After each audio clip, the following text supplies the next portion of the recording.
Herkese merhabalar. Bu tarifte sizlere evde Pringles nasıl yapılır onu anlatacağım. Tarifi videonun altındaki açıklama kısmına ekledim. Bu tarifi de yoğun istek üzerine yapıyorum. Bomba bir tarif daha geliyor. Tadım için Pringles alıyorum. Fiyatı 12 TL. 2 tane salata sosu alıyorum. Bunların fiyatı 8 TL. Şöyle sarımsak çeşnisi alıyorum. Bunun fiyatı 14 TL. Patatesin kilosu 1.55. Bundan 2 adet alıyorum. 1 adet soğan alıyorum. Fiyatı 1 TL. 1 paket mısır unu alıyorum. Fiyatı 3.75. 1 kilo un alıyorum. Fiyatı 3.45. Bunun hepsini kullanmayacağım. Tüm alışverişi yaptım, fiyat bilgilendirmesini yaptım. Şimdi tarif yapmaya geçebiliriz. 2 büyük boy patatesim var. Şimdi bunları iyice soyuyorum. Patatesleri soydum. Şimdi bunları ince ince doğruyorum. Başta bunu ikiye bölüyorum. 2 patatesimi de bu şekilde ufak parçalar haline getirdim. Şimdi bunu robotun içerisine ekleyeceğim. Bu şekilde parmesan peynirim var. Hepsini değil ama bunun bir kısmını içerisine rendeleyeceğim. Pringles'ta normalde peynir aroması oluyor. O lezzeti yakalayabilmek için çok az bundan içerisine rendeliyorum. Evet, bu kadar yeterli olacaktır. Bu şekilde bunu robottan geçiriyorum. Tamamen püre haline getirdim. Kesinlikle içerisinde katı hiçbir şey kalmadı. Toplam 4 dakika boyunca hiç durmadan bunu bu şekilde mutfak robotundan geçirdim. Patateslerin iyice suyu çıktı. Bu fazla suyundan mutlaka kurtulmamız gerekiyor. Başta süzgeçten geçiriyorum. Şöyle görüyorsunuz fazla suyu nasıl da çıkıyor aşağıda. İlk işlem bu. İçerisinde kalan suyu ne kadar çok çıkarırsak o kadar istediğimiz kıvamı elde ederiz. Şimdi bunu bezin üzerine ekleyeceğim. Böyle bir tane temiz bir bez ayarladım. Bunu bezin üzerine ekliyorum. Tamamen suyu gitsin diye üzerine kapatıp böyle bastırıyorum. Şöyle patatesler bezin içerisindeyken suyunu sıkabilirsiniz. Görüyorsunuz nasıl çıkıyor.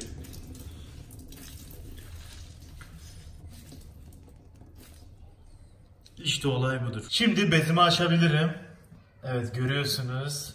İstediğimiz kıvam bu işte. Üzerindeki o fazla suyu attı. Şimdi diğer işlemlere geçebilirim. Evet şöyle görüyorsunuz hamur gibi bir kıvamı oldu. İşte istediğimiz kıvam tam da bu. Bir karıştırma kabına suyunu çıkardığımız patatesi ekliyoruz. Şöyle 1 çay kaşığı toz biber ekliyoruz. Bunu Carrefour'dan aldığım sarımsaklı baharat çeşnisi bundan ekliyorum. Bundan da 1 çay kaşığı kadar ekledim. 1 çay kaşığı kadar tuz ekliyorum.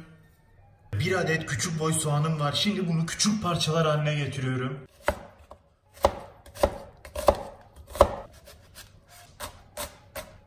Soğanları ufak parçalar haline getirip şimdi bunu suyu çıkana kadar bu şekilde üzerinden geçiyorum. İyice ufaladım görüyorsunuz suyu çıkma kıvamına geldi. Bu şekilde tutuyorum ve iyice sıkıyorum.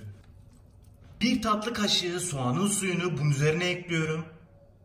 Hem ekstra bir lezzet katacak hem de çıtırlaşmasına destek olacak soğan suyu. Sakın fazla koymayın. 1 tatlı kaşığı yeterli. 1 tatlı kaşığı üzüm sirkesi ekliyorum. Üzüm sirkesi de aynı şekilde bunun daha çıtır olmasını sağlayacak hem de ekstra bir lezzet katacak buna. Üzüm sirkesi yerine elma sirkesi de kullanabilirsiniz. Hiçbir sıkıntı olmaz. 1 adet yumurtam var. Bunu da kırıyorum. Bunu iyice çırpıyorum. 1 adet yumurtayı bunun içerisine ekliyorum. Mısır unum var. Mısır unu ekliyorum. Ve bunu iyice yoğuruyorum. Bağlayıcı olsun diye yumurta ekledim. Şimdi bir parça un ekleyeceğim. Unu kontrollü bir şekilde ekleyeceğim. Azar azar ekleyeceğim. Size en son ne kadar eklediğimi söyleyeceğim. Şöyle az bir şey başta un ekliyorum. Ve bunu yoğurmaya devam ediyorum bu şekilde.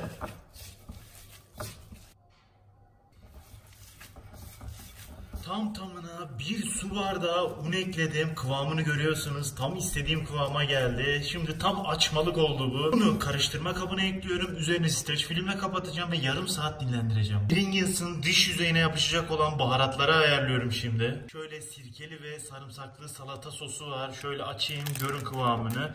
Şöyle biraz iri parçalı. Bu daha toz haline getirebilmek için Pringles'ın tam üzerine yapışsın diye baharat makinesinin içerisine ekliyorum. Şu şekilde baharat makinesinin içerisine ekliyorum. İçerisine 1 tatlı kaşığı toz biber koyuyorum.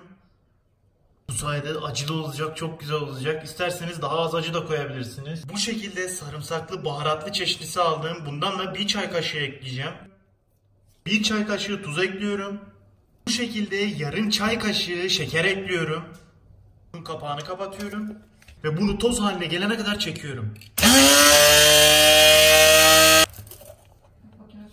istediğim kıvam işte tam da bu. Tam toz haline geldi. Yaptıktan sonra patateslerin üzerine direkt yapışacak bu. Tam tamına yarım saat bunu dinlendirdim. Kıvamı çok daha güzel oldu. Şimdi bunu açıyorum. Açacağım zemine un ekliyorum.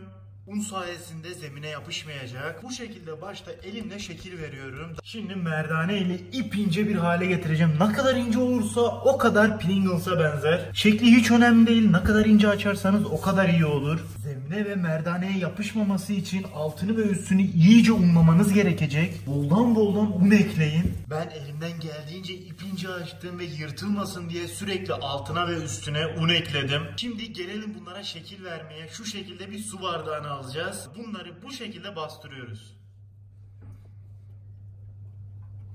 İşte olay budur. Hepsini bu şekilde yapıyorum.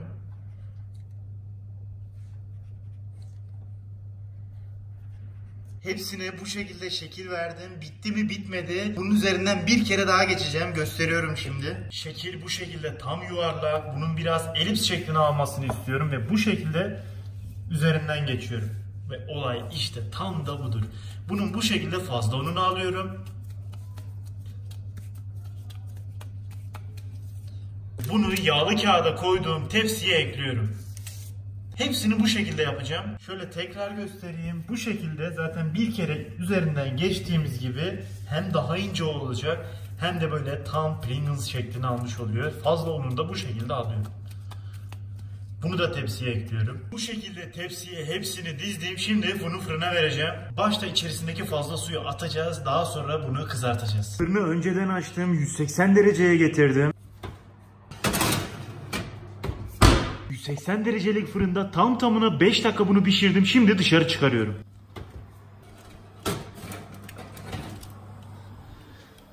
Pringgles'ların ilk aşaması oldu. Şuna bakın ne kadar güzel gözüküyor. Pringles kıvamına geldi. İnceliği görüyorsunuz. Bunları fazla fırında bekletmeyin. 4-5 dakika yeterli olacaktır. Şimdi bunları yağın içerisine atacağız ve hemen çıkaracağız. Fazla bekletmeyeceğiz yoksa yanar. Şimdi bunların oda sıcaklığına gelmesini bekliyorum. Oda sıcaklığına geldikten sonra yağın içerisine atacağım. Bunlar oda sıcaklığına geldi. Şimdi bunu kızartma işlemine geçiyorum.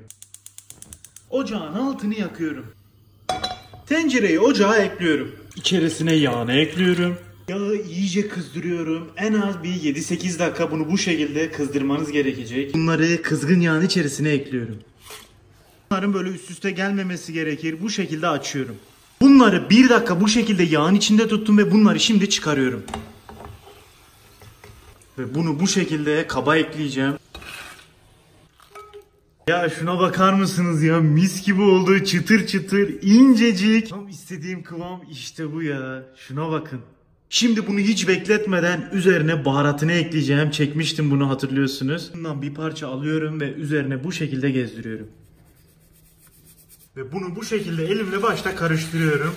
Kırmamaya özen gösteriyorum. Pringles'ın içerisindeki o baharatlar biliyorsunuz ağızda enfes bir lezzet bırakıyor. Bizim de eklediğimiz bu baharat aynı şekilde aynı hissiyatı, aynı lezzeti yaratacak. Şu dışarıdan aldığım Pringles, bu da benim yaptığım Pringles. Ya şuna bakın ya. Şekil gerçekten benzedi. Benimki bir tık daha büyük oldu. Şimdi en sevdiğim zamana geldi. Tadım yapacağım. Bakalım nasıl olmuş. Şöyle tadına bakıyorum.